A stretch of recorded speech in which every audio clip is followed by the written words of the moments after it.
Resonance की term आएगी, this means that now in this AC circuit we are having connecting we have connected R, L and C means to resistor, inductor and capacitor in series. So series resonance circuit means series RLC circuit also. This circuit is also known as the acceptor circuit. अब इसकी जो figure है वो कुछ इस तरीके से draw की जाएगी that we are having an AC source. यहाँ पर आपके पास रेजिस्टर अटैच है, रेजिस्टर के साथ आपके पास इंडक्टर अटैच है और इंडक्टर के साथ आपके पास कैपेसिटर अटैच है. So this is an R L C series circuit.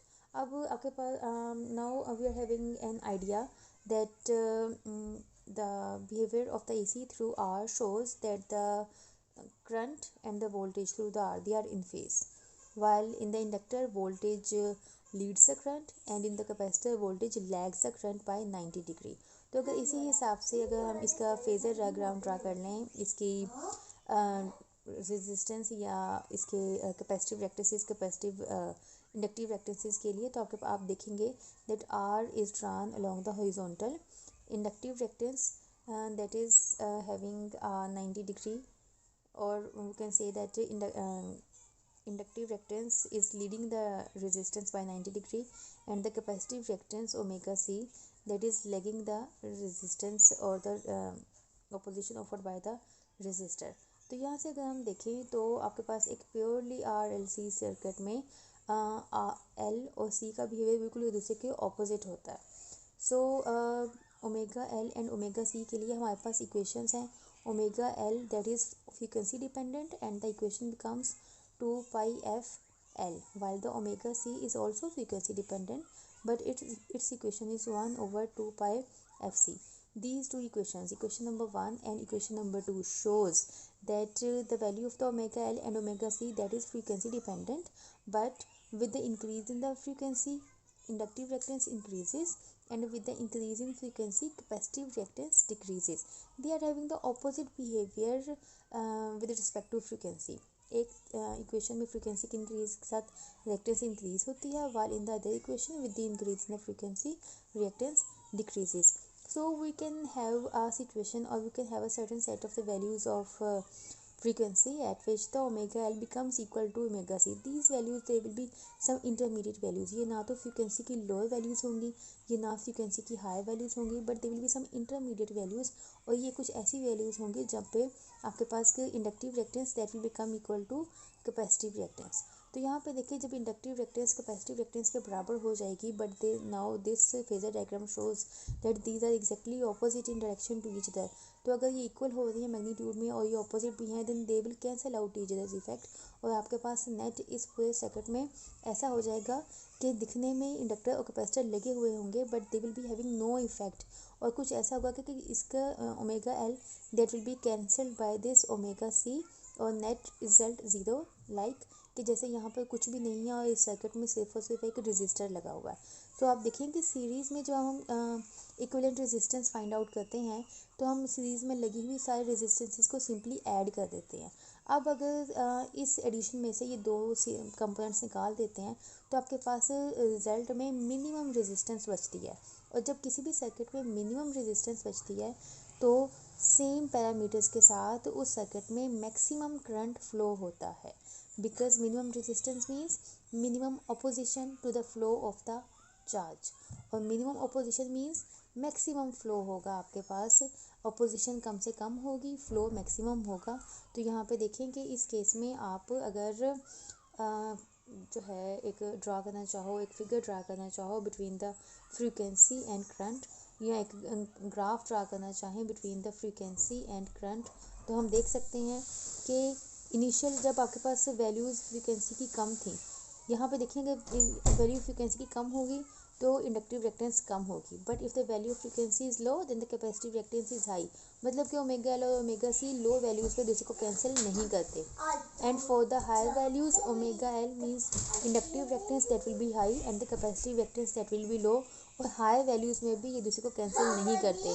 Only for the intermediate values between the higher and the lower values of the frequency, these two reactances will cancel out each other. तो हम देखते हैं कि lower frequency के लिए आपके पास impedance की value high है और करंट की वैल्यू लो है. हाई फ्रीक्वेंसी के लिए भी आपके पास इम्पीडेंस की वैल्यू हाई है और करंट की वैल्यू लो है, लेकिन लो फ्रीक्वेंसीज़ के लिए आपके मतलब कि सॉरी इंटरमीडिएट फ्रीक्वेंसीज़ के लिए आपके पास ये दोनों रेक्टेंसीज कैंसिल हो जाती हैं, इम्पीडेंस की वैल्यू मिनिमम आती है, इम्पीडेंस की वैल्यू मिनिमम और maximum flow of the current. तो कुछ इस तरह का ग्राफ जो है ये आपके पास आता है। This graph shows that for the this graph shows that there is a certain value of the frequency that is known as the resonance frequency at which the maximum current flows through this circuit, and that's why this circuit is known as the acceptor circuit. अब हम यहाँ पे इसे solve करते हैं that omega L that is equal to 2 pi FL. Now actually we are going to find out the formula for the resonance frequency. Omega C is equal to 1 over 2 pi FC. आप f को एक side पे ले जाएं then it will be equal to f square 1 over 4 pi square LC. But we don't have to find the equation for the f square, we need the equation of the f, so you have to take square root on both sides, so it will become 1 over 2 pi under root LC. So this is the equation for the resonance frequency. This means that if you are going to find out the value of the resonance frequency, then you just need two values. One is for the inductance and second is for the capacitance. दोनों values पता होंगी तो आप easily resonance frequency की value को जो है वो इजीली फाइंड आउट कर सकते हैं। अब इस पूरे डिस्कशन से हमने कुछ पॉइंट्स जो है वो कंक्लूड किए हैं। Number 1 point conclusion says that this is the equation of the resonance frequency and the next point is that at the resonance the impedance factor is totally resistive. At resonance impedance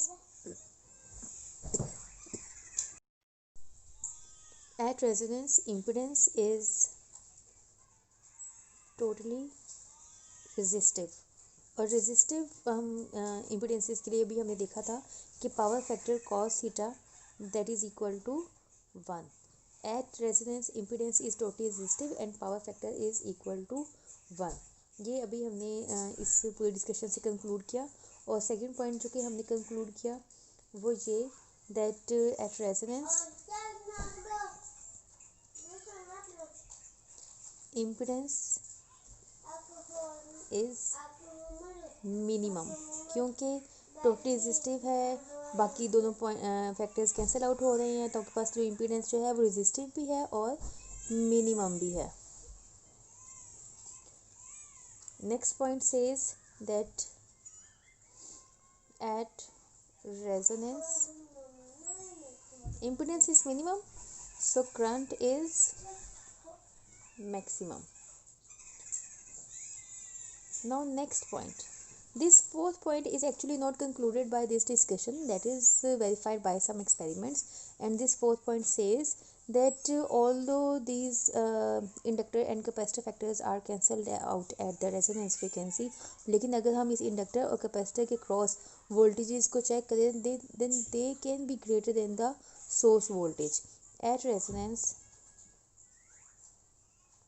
VR मतलब कि voltage drop across the VL voltage drop across the inductor, voltage drop across the capacitor, they may be greater, उनकी value जो है they may be greater than the source voltage. So these are some points that are to be concluded from this discussion. This was our topic for the series resonance circuit, जिसको हम commonly series RLC circuit भी कहते हैं, या इस पूरे circuit को हम एक्सेप्टर सर्किट भी कहते हैं। इसमें तीनों कंपोनेंट सीरीज़ में अटैच होंगे और प्योरली इंडक्टिव और कैपेसिटिव कंपोनेंट्स के लिए उनकी रेक्टेंसीज आपस में कैंसिल हो जाएंगी, और जिस फ्रीक्वेंसी पे ये कैंसिल होंगी that frequency is known as the resonance frequency. So this was our topic. Till next topic, Allah Hafiz.